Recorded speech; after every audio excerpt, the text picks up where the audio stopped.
Hey, welcome to the show. You are listening to the Roosic podcast. We are a roots music podcast based out of Nashville, Tennessee, where we talk to the local music scene and beyond. Today we have Joe Wunderle. Joe is a songwriter from Ohio, now living here in Nashville. His album, Here to Stay, just came out this year. Check it out.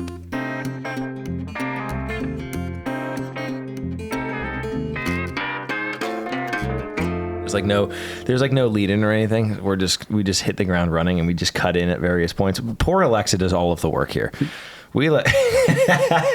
She's like, I know I do all. Yeah. We wouldn't pull this off. The two of there's us. No way. These two idiots, not a snowflake's chance in hell. When did you get into town, man? We got into town, I think Monday night. Nice. Yeah, and pretty late. Yeah. What are you like? Are you usually, because you're out of Ohio, right? Well, no, actually, I grew up in Ohio, but I live just not far down the road in Madison. Oh, nice. Okay. Yeah, but I'm here like it seems like nowadays like 2 months out of the year, maybe. And yeah. Except for some reason, I always got the feeling that we've met.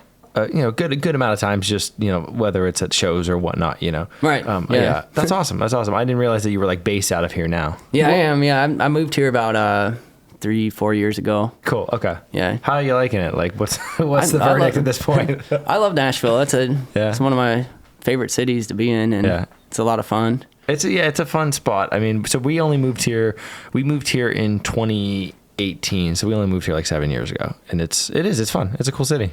What part of Ohio are you from? I grew up outside of Akron in a small town called Norton. Nice. Norton. Yeah. Nice. What do you see music scene out there? Or? Out there, not really. No, I mean, in Akron's got a good scene in Cleveland. Yeah, okay. But Nice. I mean, I did grow up in a small town and stuff, and Gotcha. But yeah, Cleveland's got a good music scene. It did back then, at least when I was living there. And yeah.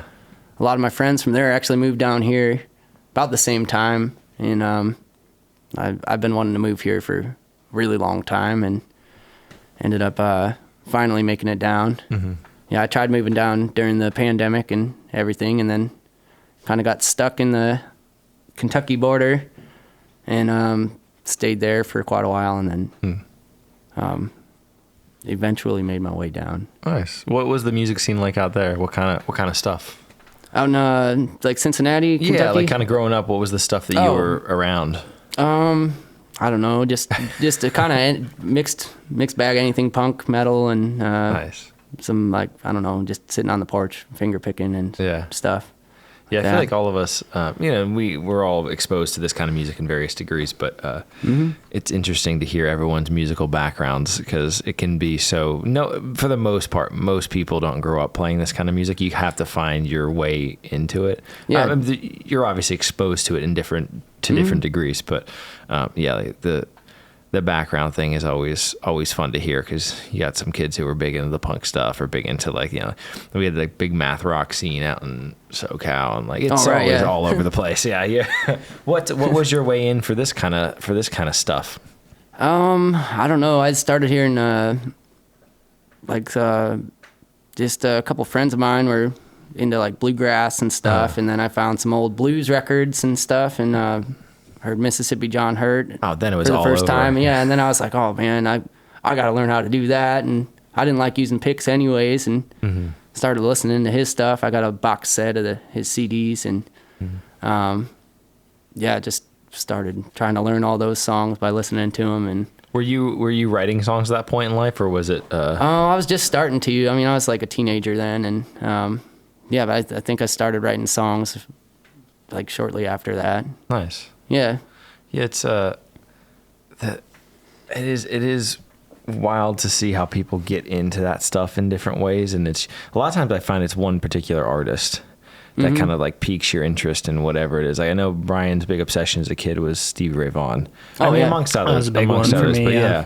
And it's always, I mean, it's funny now, because I mean, listen, I've played a lot of music with Brian, and it's, that stuff is in there. It doesn't leave you, but at the same time, it's you take it in, and then eventually, I guess, hopefully, the idea is you can kind of process it and use it in a creative way. But I do feel like when you're young, you just sort of have to. There's usually those artists that you latch onto that for whatever reason help you kind of kick the door down. Oh, totally. Yeah. And it's so different for different people, whether it's Mississippi John Hurt or Steve Ray Vaughan, but what people find in that stuff is intriguing to me to see kind of what the secret sauce is. Oh, yeah. What, so that was your way in for that kind of roots. Yeah, roots sort of music.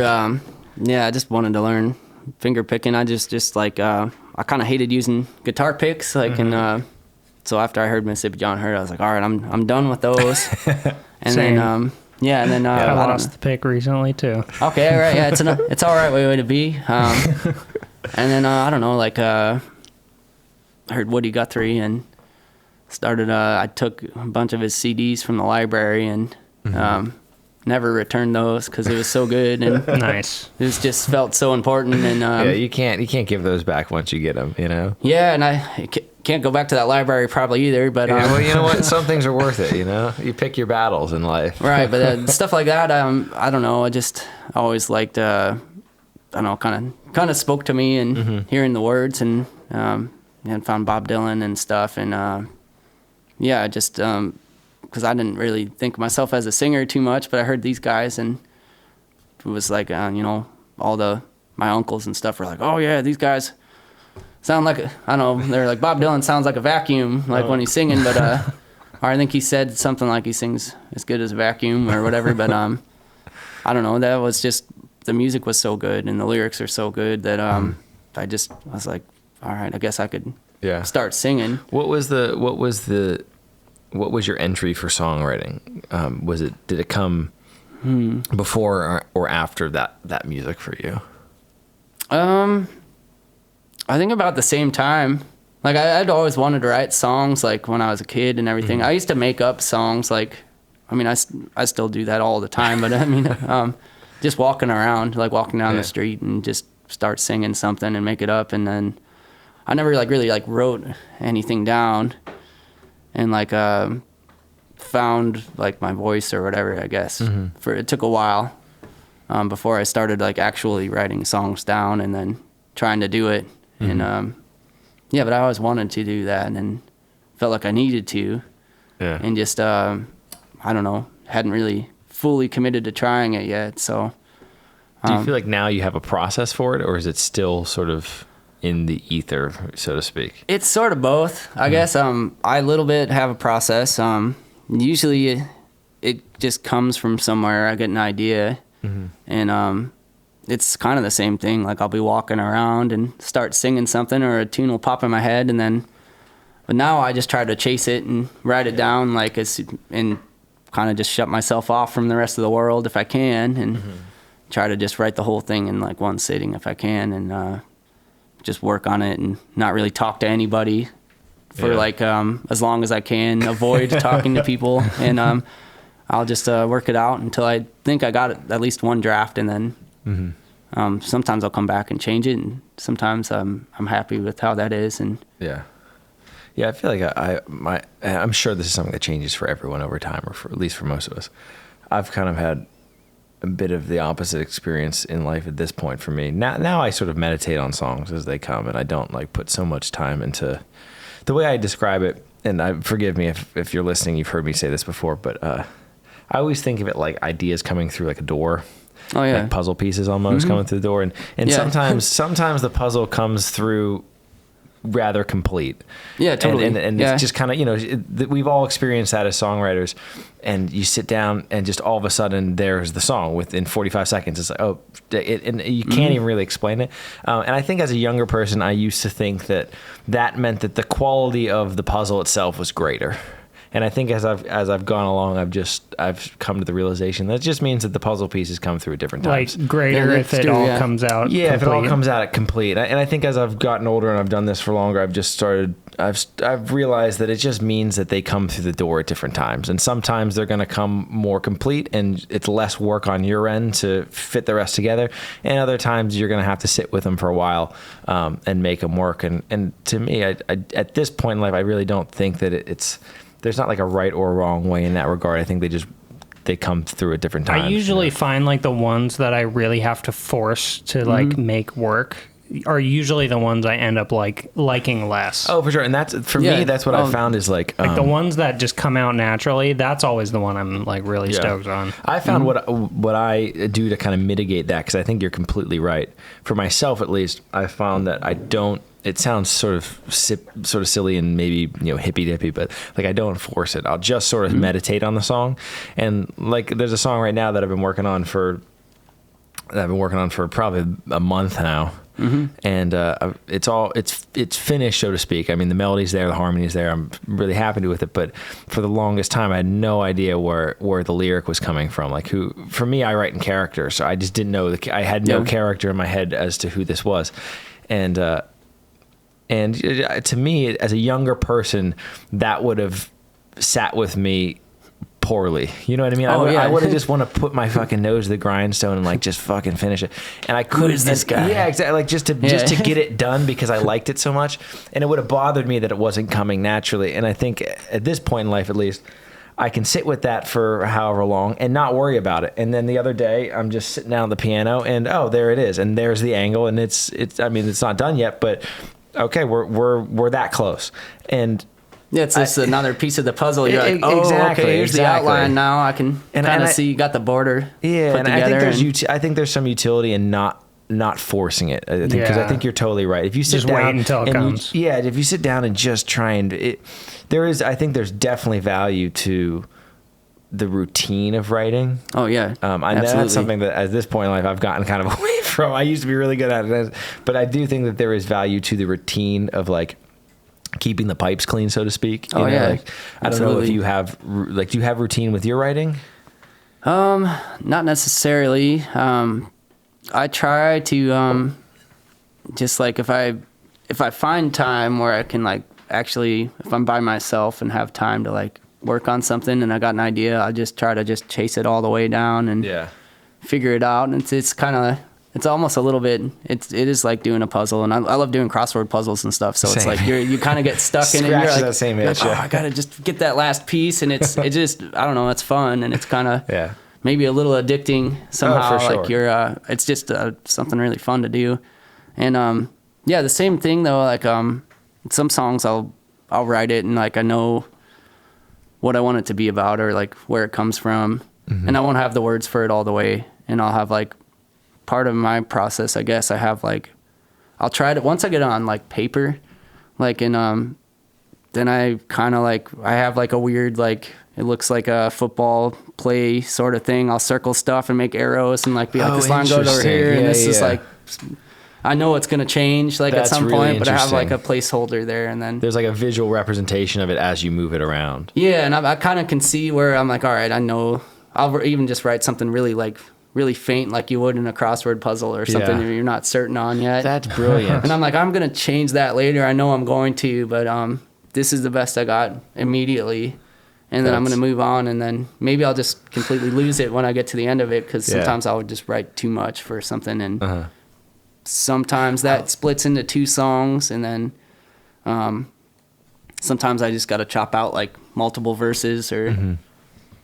That's brilliant, though. I like that a lot. I've always found when I write, I used to do a lot of writing longhand, and I would find that for me it's always line based. So I would, whether it's syllable count or whatever it might be, I'll write in lines, and then it's a lot of moving pieces around. And I found one of the things I started doing several years ago, which I love now, which seems weird, is I actually now do a lot of it on my phone, because I can it's so easy to move things, because it's like like exactly your point. It's like cutting and pasting different things, whereas for me I used to have to actually physically do that. Now it's so much easier, because I can work through it and actually see it in real time, which is so nice. But I love that. I love the sort of mapping of it in that way, because to me I always do it in lines. I don't necessarily track it like that. I think that's brilliant. Yeah. I mean, I kind of do it in lines. I kind of know I don't know. Another thing I do is I don't usually pick up my guitar at all until I think I have a complete draft or something. Oh, interesting. That's very interesting. Because I'll hear the whole thing in my head, and then like be writing the melody and kind of have the format figured out like in my head. I know how it should go, and then when you're writing it, do you have like a general idea of what the music's going to sound like, or do you just completely worry about it later? No, yeah, I mean, like, I have a melody in my head usually, and I know what the chords are gonna be because I don't make up anything too fancy usually. So I'm like, it's usually the best songs. Yeah, I'm like, I know what it's gonna go like, and I know exactly like the melody, and then I kind of just try to write it all so that it fits. Because sometimes when I pick up the guitar and I try to sing it like before I'm done writing the song, then I'll lose something, or I'll forget the melody somehow when I start adding the guitar, but if it's not done yet, I'll be worried too much on. I'll be worried too much on like a line or like a syllable or something, and try to make it fit. And I try to like make it fit itself before I even. You almost become hyper aware of the form, if that makes sense. Yeah, exactly. And then I might like just change it, and then I'll forget how it was, and in my head it sounded really cool or something. I'm like, oh man, this was great. It sounds silly, but you can almost start writing to the instrument. Exactly. Like, to me, I find I almost never write on guitar. I always write on piano. And to me, I think it's because it's more difficult in my mind to write to the instrument of piano, if that makes sense. Like, I can kind of bypass that a little bit. It's probably also just because I'm really at the end of the day a guitar player. Yeah, and totally. So it's nice to not have that part of the brain active at that step of the process. You know. Yeah. It is. Yeah, I love that actually. That's really interesting. I need to try that. I'm gonna start. Yeah, that's another reason why I like doing this silly show is like I just steal things from people. Like Totally. Yeah. Give it a try. I mean, I'm gonna give that a crack. It works for me.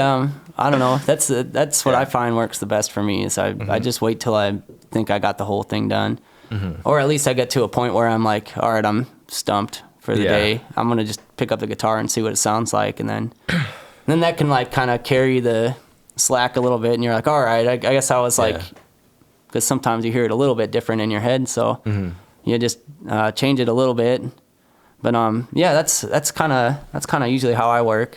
Yeah, I found when I was at different points in my life, going back to the keeping the pipes clean analogy, I used to find that I would sit down for, usually it was about like 10 minutes a day, where I would just sit down and just write, and whatever came out, I would do it on paper, and I would just always throw it away at the end of the day. There was no intent of keeping anything. It was just to keep just to go through the process of doing the thing. So when that idea does come through the door, there's nothing in the way, so to speak. You can just, again, like the pipes are clean. There's nothing in it that's going to obstruct it.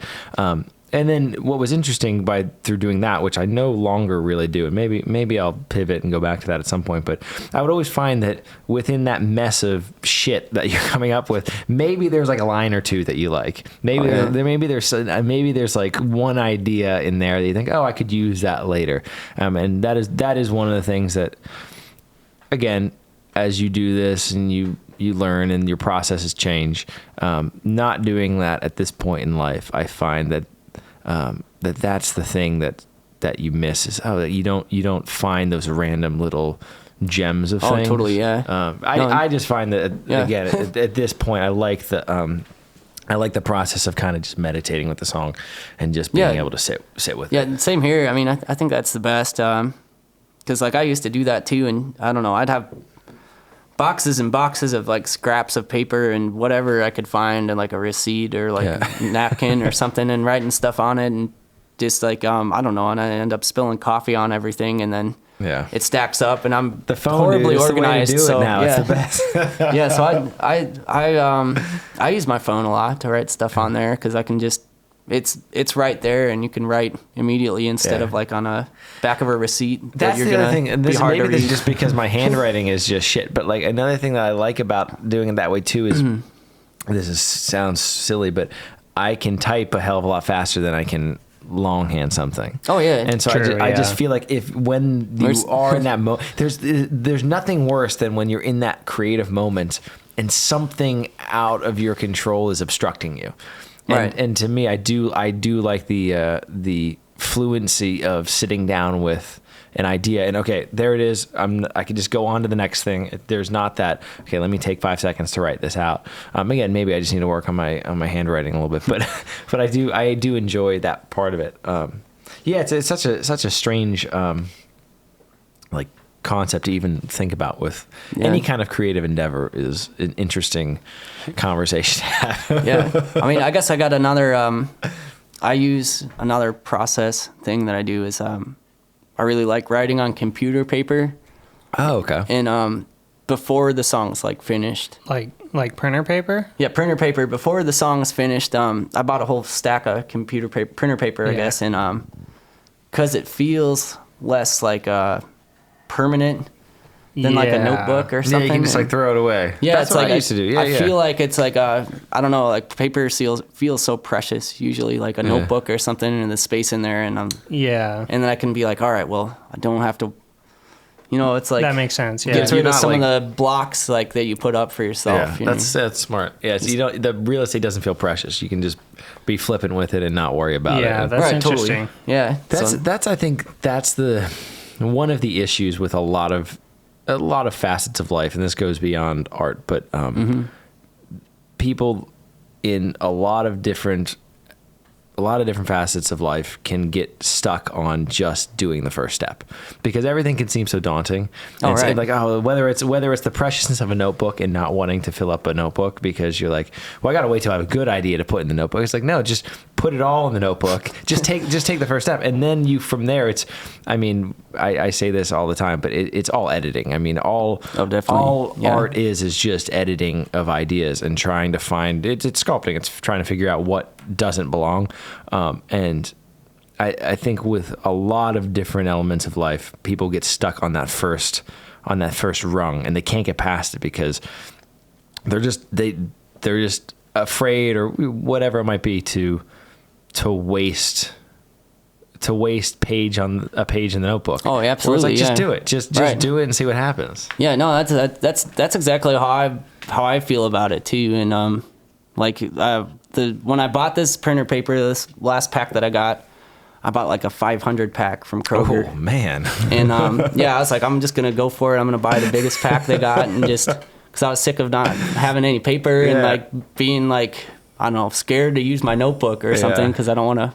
Oh, it's so precious. Yeah, it's gotta look pretty, Yeah. Yeah, and I bought also one of those rotisserie chickens that they got there for like $6 or something. Honestly, their chicken's pretty fire. It is pretty good. Yeah, it's good. I bought that and I set the pack of paper on the passenger seat in the van and the chicken right on top of it, and I get home and like the paper is like soaked with like the chicken juice, like it leaked out of there, and I was like, all right, well, this is why I bought it. It's supposed to be like throwaway paper almost, where I can just write my ideas and not worry about it. And so it's like I don't know. That's also nice. It kind of smells like chicken a little bit, good. Yeah, too, and it makes you like you get that appetite for writing. Yeah, that's there good. You go.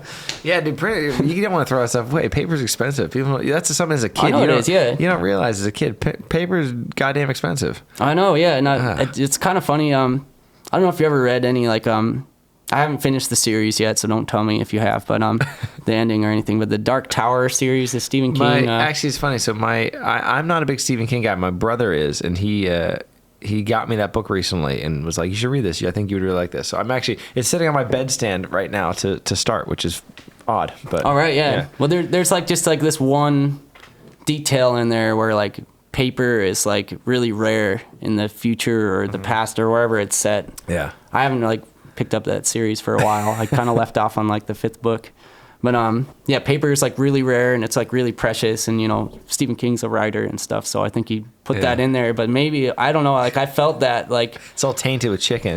Right? Yeah. I felt that though. I'm like, oh man, yeah, it's kind of like this is such a rare thing, like and it feels so important, like paper does for writing things on paper. Oh, it does. Like, and it can, absolutely. Beyond just an idea, you have in your head. When you put it. So it's interesting how just like small little psychological things, like which type of paper you're writing on, can make like the biggest difference. Yeah.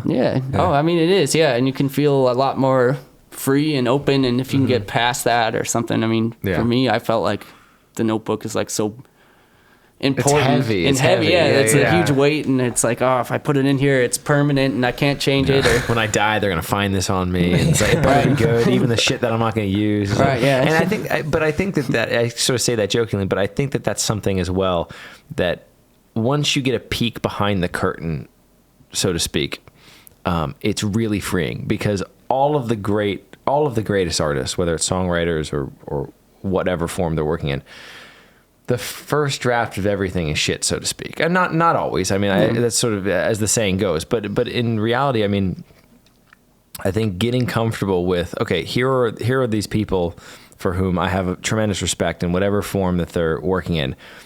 Everything that you do at first is by definition a first draft, and it's not all going to be. That's true, you're yeah. not going to use everything. I mean, and so just kind of once you start to understand that, I think it becomes a lot more freeing for you as a creative person to realize, like, oh, everyone's doing the same thing, and I think that can be something that is really eye-opening for a lot of young people, especially when you start going down that creative journey. You realize that, oh, there is no one size fits all process for this. Everyone's sort of blindly feeling around in the dark. Now, you can uncover and you can discover and you can find routines and habits and sort of, habitual processes that work for you and that yield a result that you like, but everyone's still trying to figure out their own way of going about and doing that. And to me as a young person, that was a huge feeling of relief, because you see and hear and just experience these people who make tremendous things in art, and you think, I can't fucking do that. And then you realize that no, it's only because they've figured out their process for feeling around in the dark, and you just haven't yet. And that's for me at least, that was such a freeing feeling to experience that. Yeah. It's different for everybody. So like, finding your own process and what works for you. And I don't know, we're all probably a little bit weird and have like strange neuroses and ways that we go about. Oh, for sure. Yeah. Go about doing that stuff. Anyone who listened to the show knows that both Brian and I are very guilty of that. Okay, yeah, right. Yeah. So you had the new album come out this year. Yeah. What was the sort of arc of writing that album? Is it all newer stuff? Is it stuff that you had been holding on to for a little while? A lot of it had been like I had written already. I guess I wrote all of it before I recorded it. But no, a couple of the songs were like 2-3 years old, and one of them actually, the last track, which we did a video of right now, "Funny Old World," I wrote that song about like 10 years ago, and just thought about bringing it back because I was like wanted to have one more song on there that was like new, and I tried recording it like 10 years ago at my old apartment in Cleveland, and I sounded way different back then and played way different, and but I thought about the lyrics. It just popped in my head, and I wanted to try it again, so I played it completely different one day, and I was like, I'm going to re-record that song. Because I never released it officially because it was like pretty bad back then. Pretty terrible. So do you find when you go back to songs that you've written a while ago that you can still find something new in them, or do you or does it feel almost like you're having to like relive something that you've already put out into the world? Does that make sense? It's hard to describe. No, yeah, that makes sense. And sometimes I'll find like something new in it, because like sometimes I try to usually write in I don't know if it's like not super vague, but like not extremely specific for some songs. So it could be maybe like it could be for like anyone could like kind of jump into it and feel it could be about them or something, instead of just about me or my experiences and everything. And, I like that. And but sometimes it's really personal or something too, and then I would be maybe reliving some stuff, and but other times like I'll come back to something and I'll be like, oh, this I could reinterpret something that I wrote because I made it vague enough, and maybe I didn't even think about what I don't know. Yeah, I find that when I very, very rarely listen to my own stuff, again, but when I do, I always feel as though it's another person that made that in a very plain way. I listen to, and I enjoy it. I mean, I enjoy a lot of the stuff that I've made, and when I listen to it, oh yeah, it's a great song. I like that, but I don't listen to it as oh, that's me. It's almost like, Right. yeah, there's just something else in the marketplace that that's great. And I don't know why that is, but I think that in my mind, at least, that's kind of the healthy approach for myself. Totally. And it's, I think if nothing else, it just reminds you to keep pushing forward, keep going on to the next thing. 'Cause it can seem, and I'm sure this is true of a great many things in life, but with art, especially in songwriting, it can feel as though once you get in the groove with something that, okay, I'm just going to stay here. This works. Yeah. You can just get sort of complacent in whatever the routine is that works for you, whatever that output is, you're going to think this is enough. And I think if there's any through line in all of the artists that I love, again, whatever world they're working in, it's just that lack of complacency, that need to push on to the next thing and see, can I get somewhere else with this? And sometimes it's going to yield great results and sometimes it's not, but just being comfortable with being uncomfortable, I think is huge. With anything you're doing in life. I mean, I just think that's such a beautiful skill. And once you learn that skill, in my mind, it's a skill that transfers to other things. Like once you get comfortable with being uncomfortable in scenario A, well, you're going to be able to do that in scenario B. and that's part of just learning and doing anything, a new skill or new trade or something. And you gotta start somewhere. What do you like to do outside of music? I mean, do you have other just passions or hobbies or things that you enjoy outside of music? Well, I like that's my main favorite thing to do, I guess. Outside of I don't know. I got a wife and that's a good hobby to have. Yeah, and a couple of two stepsons, and I love it. And I used to paint a lot. And beautiful. A bit, and I do construction work, and and I don't know. I like building things or doing like woodworking a little bit, like making stuff out of whatever kind of junk I can find, and that's awesome. Yeah. I think having a physical, I find this actually with quite a few people that we've talked to on here, or just friends that I have in the music world. A lot of people who work in these sort of abstract thing, like music is such an abstract thing to love.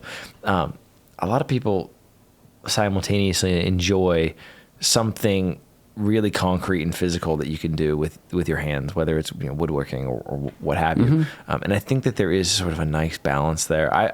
That's of my handful of hobbies in life. Those aren't really one of those things, and maybe I need to find a way of eventually. That'll be my retirement thing, All right, that's a good thing to do then, yeah. But I do think that there is really something to the tangibleness of something like that in contrast to a creative endeavor like music. Yeah. Because music you can almost get lost in, and you can feel like no matter how great you're doing in music, you can feel like, could I be doing this better, so to speak? No, I mean it's fun to, I don't know.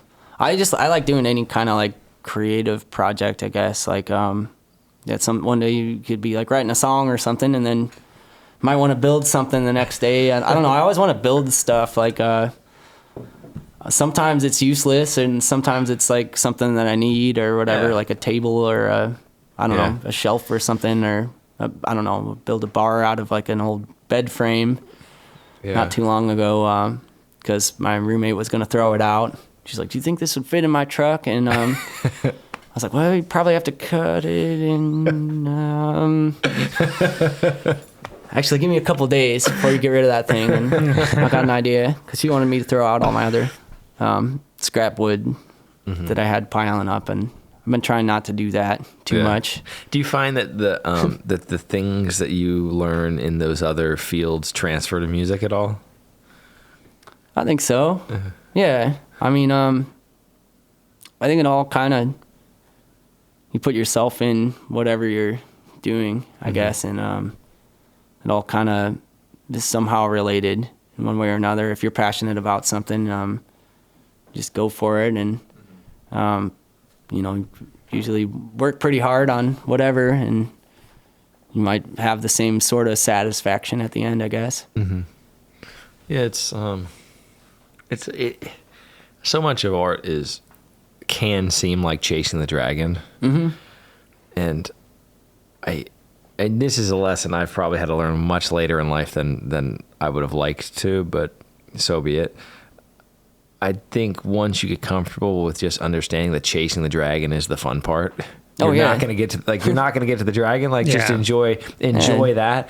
It makes the whole thing so much more fun. Because I think a lot of it, I'm sure too, is also like depend. Oh yeah, you can put those things down. A lot of it too, I'm sure, is just dependent on personality. You know, like for me, like that's just the kind of person that I am. I just, if I start something, it's okay. I want to get to the end. I want to, and I think that music makes me such a better person because you just have to accept that there is no end to the thing. It's just sort of that. It's just something in life, and we all have these things in life where you're not going to get to the finish line. You just sort of have to accept it and enjoy suffering through the race. You know? Yeah, for sure. But yeah, I don't know if there's even really a question in that. But it's just, do you find that? I mean, maybe to get a little more serious or what have you, but oftentimes doing this can lead people to dark moments in their life, which is hard because music is something that we all love, but it can get you to places where you think, you know, why the hell am I doing this with my life? Like I know Brian and I have both had those moments in our lives where it can get plenty of times. Yeah, where it can get. I mean, not to like bring the mood down, but it can get dark because it's so all encompassing. And because there's no finish line in sight, and you're never going to see a finish line, if you're that kind of person that Brian and myself are, it can be so deflating. Like, have you had experience with that in your life? Yeah, I'd say I have. Definitely. I mean, a lot of it's also kind of does the opposite sometimes. Like I feel like you almost need music sometimes to get you through really dark moments, and sometimes when I'm going through something really heavy or you lose someone in your life, you just I don't know, maybe just write about it and sing about it, and sometimes that I don't know, you can feel like you can sort of encompass something or try to like process things through it. I don't know. It can be therapeutic, I guess, in a way. But at the same time, it can be difficult to sing certain songs if they're written for specific people or events or things, you know, that are really hard.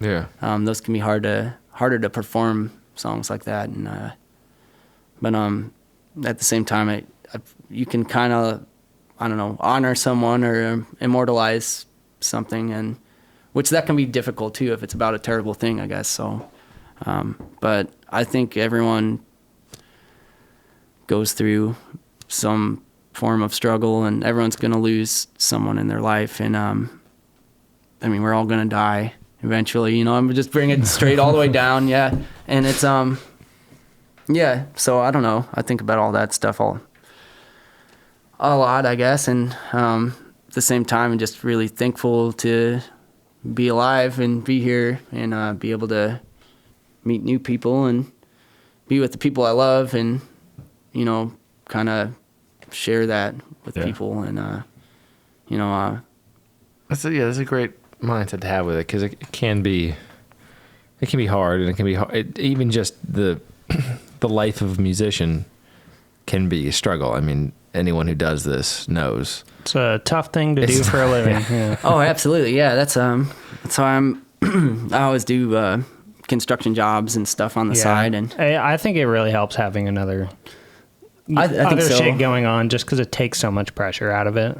It does, yeah. Then you can kind of just focus on your art when you have time to. For sure. Like it's not like, if I don't write this song, I'm not gonna get I don't know. Yeah. I don't really know. I've never been like really paid too much money to play music, so haven't figured that out totally. Going back to the record a little bit, who all's on the record? Give me the rundown of how that all looked. The record is, I got a whole bunch of people on it. I got Chris Weisbecker on there playing the drums. There you go. Stephen Tebbs Carney on the pedal steel. Nikolai Schweitzer is on the dobro. And then Alex Buchanan on the bass. Love it. We need to get Alex in here. I love that guy. You definitely got to get Alex in here. He's the best. Fun. I was actually just talking to him today. He's a great guy to talk to. He's one of my roommates. Oh, awesome. Oh yeah. Yeah. Nice. And Constance, my wife, is on there on the banjo. Love it. And, beautiful banjo playing, by the way. It sounded fantastic. Banjo is one of those instruments as a supporting role that can be so hard to get right in that regard, because it's such a great melodic instrument that it can be so hard to support something with banjo. And that way it sounded great. I love it. She's amazing. Like, it's so much fun to play with her, and I think she just fits right in. It's nice. I love it. It adds I think it adds a good touch to. Yeah, for sure. Oh, this stuff sounded beautiful. And we love to like travel together and do things together. So it's just fun. Is it be able to share that? Is it excuse me? Is it hard? Because I imagine when you're playing, most of the time it's probably just you solo or the duo. Yeah. When you're or with the band. It depends. Yeah. Do you find when you're writing that you have the band in mind, you kind of have that arrangement, or is it all just to write to the song, so to speak? I used to have more of like an arrangement idea in mind, like ahead of time, and now I just pretty much know that I always have pedal steel on pretty much everything, or dobro, and like sometimes I'll be like, this one could be either way, but some of them I'm like, this is definite pedal steel, this is definite dobro song, and but now I pretty much kind of leave it up to the band. I've been playing with a lot of guys for many years, and like I kind of know what I want to hear, and we all kind of work together really well. And it's nice to have that trust with someone to. Yeah. That's really nice. We kind of just like more or less, it's like, how many people can I get in this studio right now and record? Like, where'd you cut it? I recorded it at Mark Thornton's studio. Oh, beautiful. Sidekick, yeah. Nice, yeah. He's another Roosic alum. Sweet, yeah. Great talking to him. He's the best. Yeah, we recorded the whole thing in like one day. Did you do everything live, or did you? That's everything the way live. To do it. Yeah, baby. We did 15 songs in a 1 day session. I love it. And then that's a lot of songs for one day. Yeah, it was cool. We still had like I don't know, like a 45 minutes left in the studio time, but okay. But we were just like, all right, we'll call it at that. And I didn't think we'd make it through all of them, but yeah. I mean, I kind of did, but I wasn't sure we'd make it through everything. So how do you what is your process for editing down an album to get the songs that you want on there and to know what to leave off? Well, that's the stuff that takes longer, I think, like figuring that out entirely, but I don't know, a couple of the songs that we did in the studio I had already recorded on other albums, so I have like unreleased versions of like other songs, and one of them that I cut off, I put the songs in order and try to find an order that had a good like sequence, I guess, or flow to it, and one of them just didn't feel like it fit on there. Yeah. And also I wanted to press vinyl for the first time, so I did that. Oh, awesome. And I know there's like a maximum of like 44 minutes, but like, or 22 minutes per side, and you start to lose fidelity and sound quality if you go too much beyond that. So I kind of used that as my guide a little bit. I was like, all right, well, you have to make each side a certain length. Yeah. That's the way it's honestly, having those restrictions is so nice. Like I've only done we've done 3 albums, and the first one was the only one that I did vinyl for. But I'm so glad that I did that with the first one, because, I mean, to your point, having those parameters there, I think it really does help guide you in shaping the thing. And especially for me, and you might be like this too, I don't know, but I listen generally to music through albums. Like I'll sit down with an album and listen top to bottom, and so I want something that's going to flow. I want something that's going to that sounds like an album, so to speak. So kind of learning those parameters early, I think, is really good, because it helps you figure out that skill set of not just like kind of what goes where, but why it has to go there, so to speak. You know? Right. Yeah. I mean, it's good to have some limits for stuff like that. Because then you're I don't know. I could probably just record way too many songs. I did the last album that I did before this. I did 2 albums at once, and that took forever to put those out. Because we recorded 2 albums at once. Well, we recorded 20 songs in like 3 days, and was this in Nashville? that was in Nashville too. Okay. Yeah, that was at the Andy Corp headquarters, Black Matter Mastering. Okay. And my buddy Dan's basement studio sort of thing. And Nice. yeah, recorded that all live too, and over like 3 days, and then that just took. I mean, having that much Yeah. material to work with takes quite a while to figure out what goes where. And Do you cut divide it up. vocals live too? Mm-hmm. Nice. Yeah, Yeah. You might be the only person I know in this town who does that too, because I love doing that. I don't know why more people don't do that. I don't know why more people don't do it either, because everyone I hear like live in town usually just sounds so great. Yeah. And it's live. also, it's like, okay, if you're singing the melody, right? Yeah. And I don't know why you wouldn't want the melodic instrument interplaying with the rest of the instruments. You know, like Right. if Brian plays something a particular way, I'm going to sing to that in a different way. And it's like, I don't know why, like, I understand sort of I think for fidelity's sake. and you lose a little bit of control. You know what I mean? Yeah, but fuck control. Who cares? you Yeah. know? Right, yeah. No, I agree. I see both sides of the Yeah, I know. argument. Again, and I think that there's different approaches to recording. So my day job is I'm a middle school music teacher. Oh, cool. And Awesome. and I was actually just I teach a music technology class as one of my classes I teach, and I was actually just having this conversation with my kiddos this past week. Like, I was explaining, like, there's like I find that there's really kind of 2 trains of thought with recording. There are people who want to, for the most part, capture the sound of a room, whether it's, one person with a guitar or whether it's 6 people in a band, who want to. It's the closest thing we have to time travel. You know what I mean? yeah, to be able to like close your eyes and, like, I was this past week. Highway 61 is 60 years old now, which is insane.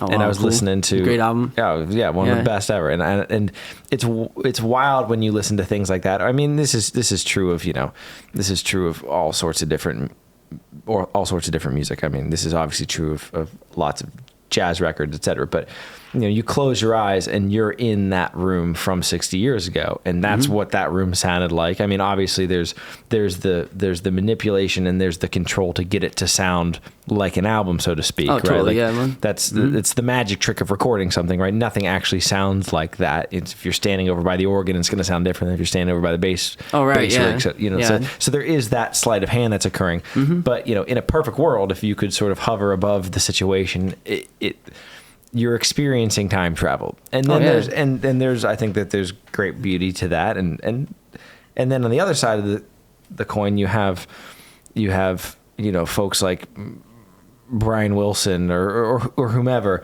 who are looking to use that process of recording as its own instrument, who are looking to try to do something that you can't get people in a room and play Pet Sounds. It's not going to happen.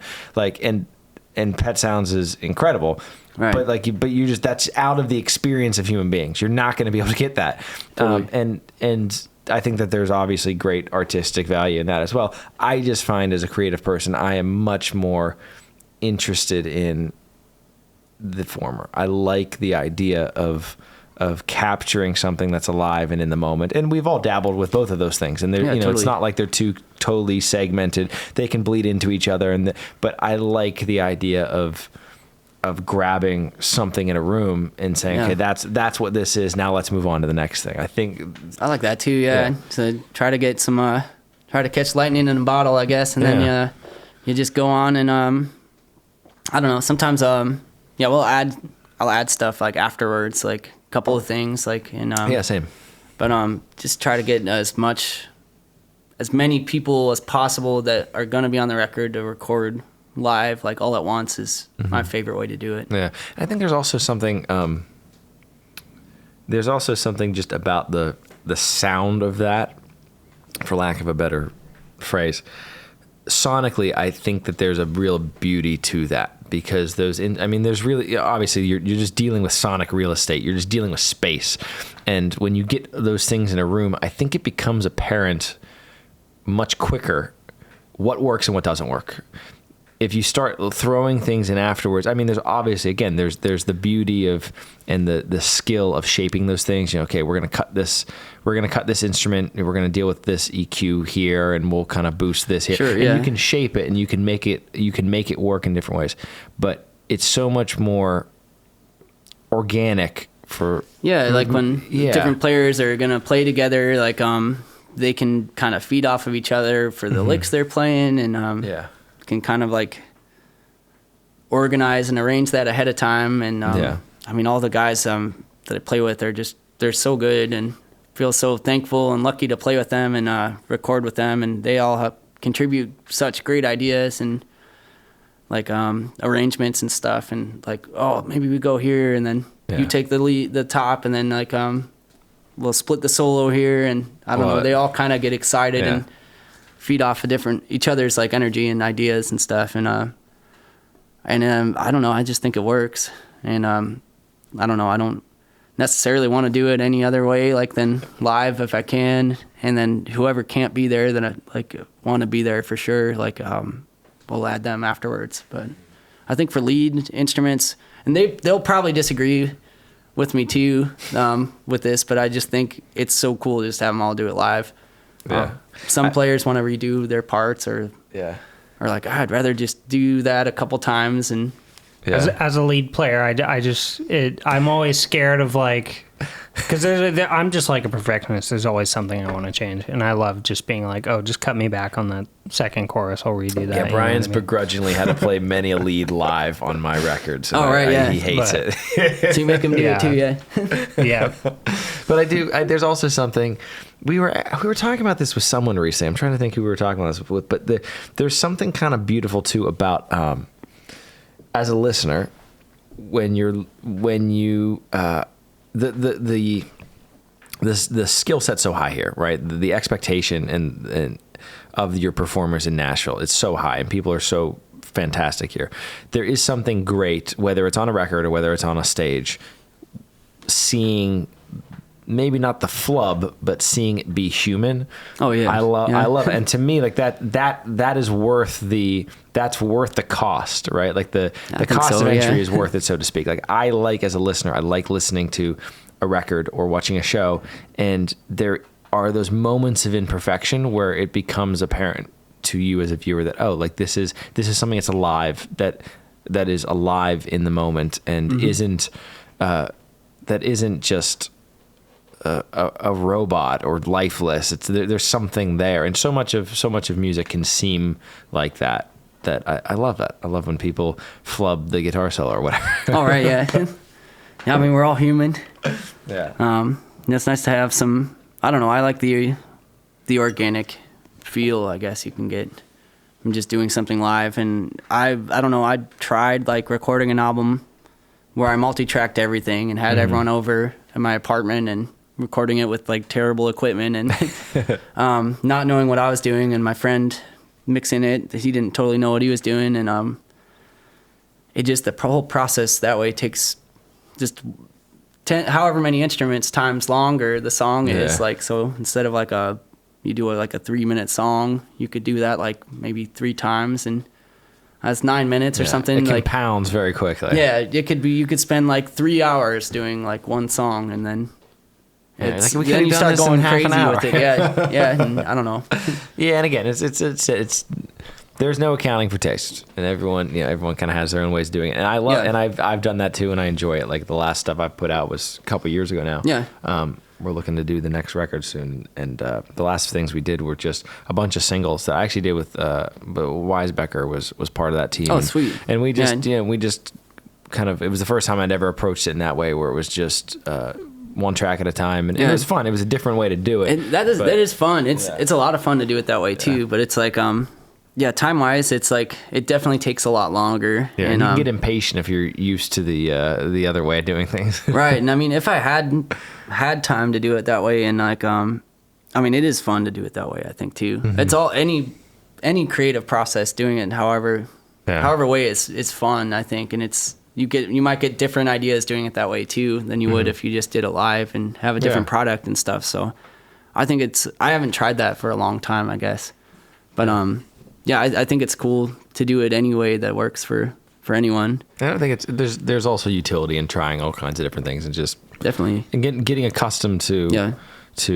trying it different ways and just seeing what you like, Actually, yeah, I did do a song like that with Ilya Portnov, who he played harmonica on the whole record, and he worked mixed like the whole thing and like with me, and produced it. And we did do a song. I did a demo of it, and he was gonna play like bass harmonica on it and like regular harmonica we talked about, and wanted to add some other stuff. And I was like, well, I usually record live with the band, and I don't know, like but yeah, we'll try it. Love it. And so we did that. I just like recorded guitar and vocals live, like just in his closet at his old house. He's like, this is the best sounding room in my whole house. And I was like, all right. I was like, okay. He's just sang the song like once or twice through, and then he's like, okay, that was great. All right, cool. And he's like, I'll add some things to it and I'll get back to you. And I was like, okay, all right. And I was like, I was pretty excited about it because, like, I don't know, I'm kind of, I heard him play a few times and I loved what he did. And we started, like, kind of talking about bass harmonica and, like, this band that I really like, the Harmonica Cats. It's like an old band. Yeah, they're all, like, harmonica trio, and they're so good. And I don't know too many people that know that, so we're nerding out about it a little bit. I was, at least. Like, and I was like, yeah, I definitely want bass harmonica on a song. And we wanted to do this. The Moon is on a Roll Tonight is the name of the song. And anyways, like, some time went by, and he like texted me. He's like, I think I have the harmonica done. Like, I'm gonna have Tebs in like tomorrow to play dobro. And I was like, okay, sweet, all right. He has Tebs over to play dobro, and I'm like, yeah, I really want fiddle on this song. He's like, I think I got somebody in mind to do the fiddle. And I was like, okay. Well, who do you want? And like, I was like a little bit nervous. I'm like, because it's weird to not be like there and be a part of the whole process. And I'd never worked with him before in that capacity or anything. And then he's like, I think I want to ask Billy Contreras. And I was like, oh, well. Sure. Okay, yeah, if you want to ask him, I'm okay with that. If you can make that happen, that would be really cool, because I have fiddle players that I love to play with. And anyways, another couple weeks go by, and he texts me, hey, Joe, I think I have the song done. And I was like, well, all right, but did you get fiddle on it? And he goes, yes. And then text message, and I go, well, who did you get? And he's like, Billy Contreras. And I was like, dude, send it over. I got to hear this thing. Like, oh, man. That's fantastic. And then he sent it to me, and it kind of like blew my mind, like how well he mixed everything. And that's so beautiful. Kind of did the arrangement of it and production. And and it's a really cool, special recording. We released it as a single, and I'm really like happy how that turned out, and would have never seen this happening in my life, like maybe a few months before that, because I had just met Ilya, and now we like play together and tour together and play like pretty much every show we can together. And that's fantastic. He's been on tour with us over in Europe with Constance, and we just went up to Canada on tour together. And it's just he's become like one of my best friends in town too. So that's good. Life throws you curveballs, man. That's amazing. I love that. Yeah. What do you got next on the agenda? Like, what's on the horizon musically? Anything coming up? I'm gonna try to book some stuff when I get back into town. I don't have anything booked at all right now for like the immediate future, but I'm working on some stuff I think I'm going back to Canada in March, and we're gonna I don't know. There's a lot of things in the works. I gotta send a bunch of emails and you and me both. Plan some stuff, and I'm terrible at that. So, but I'll be playing some stuff in the fall here in town. Yeah. Awesome. Well, dude, thank you so much for doing this. This was a ball. The music was really beautiful. Like, I'm really excited to hear all that stuff. Yeah, those will come out really good. Yeah, they sounded fantastic, and the banjo playing was wonderful too. So Thank you both. Like Yeah. this was a ton of fun. Thank you so much Hell for yeah, having man. me over, Hell and yeah. it's a pleasure to Yeah. officially Oh, meet man. you guys and do this. Fucking Yeah. Yeah, thanks. That was awesome. Okay, Alexa, do you want to grab some pics real fast before we call it a day? Oh, yeah. Dude, that was great. Yeah. Quick Yeah. little photo shoot. Yeah. Yeah, good to meet you, man.